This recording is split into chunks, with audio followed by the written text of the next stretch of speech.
Hello guys, ang ituturo ko ngayon kung paano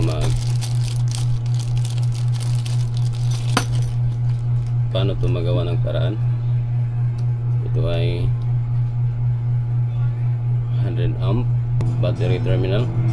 So ganito kakapal, kailangan mo ng crimping tools.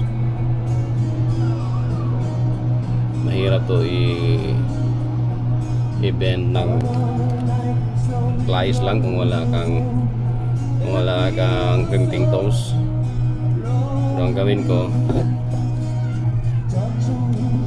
pliers lang kasi magaan, at ang yung crimping tools malaki at mabigat.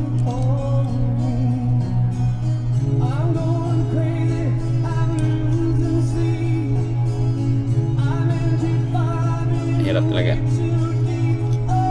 So ito lang.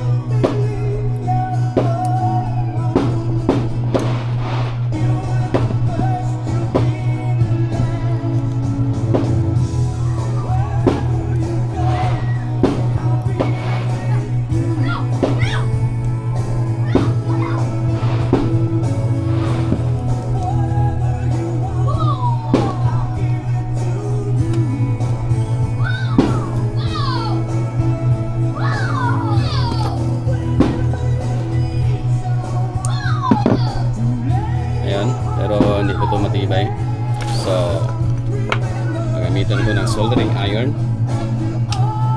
na hanggang 650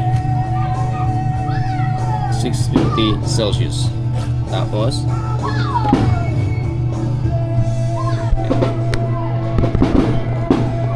ito yung terminal, battery terminal 100 amp. Lagay ko dito yung soldering iron ko dyan. Tapos antay ng konti. Yan. Kung yung soldering iron mo ay hanggang 500 Celsius lang, hindi kayang magpadikit ng ganitong kakapal na battery terminal. Yan yun.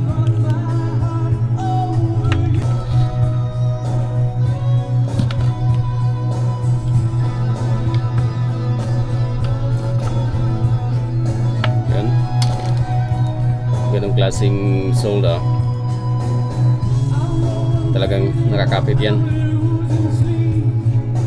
Kung pipilitin, hindi maputol yung wire.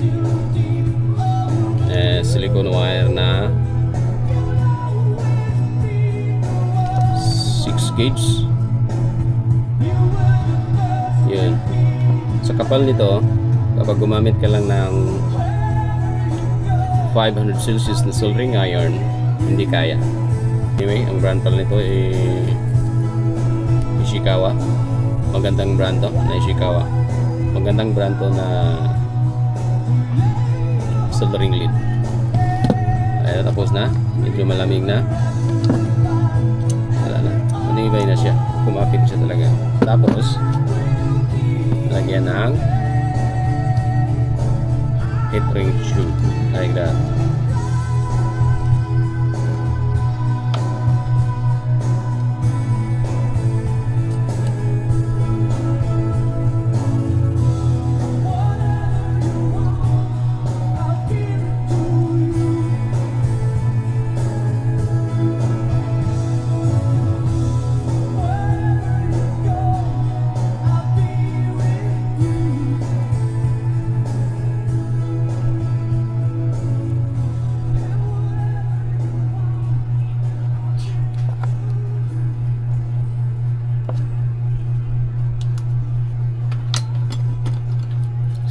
Safe na, matibay pa, dikit lahat ng wire.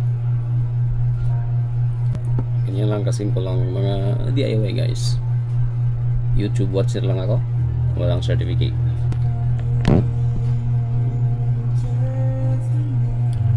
So kung meron kayong katanungan dyan tungkol sa video na to, kindly please comment in the comment section box and I will reply as early as my opportunity. Thank you for watching guys. See you to my next video.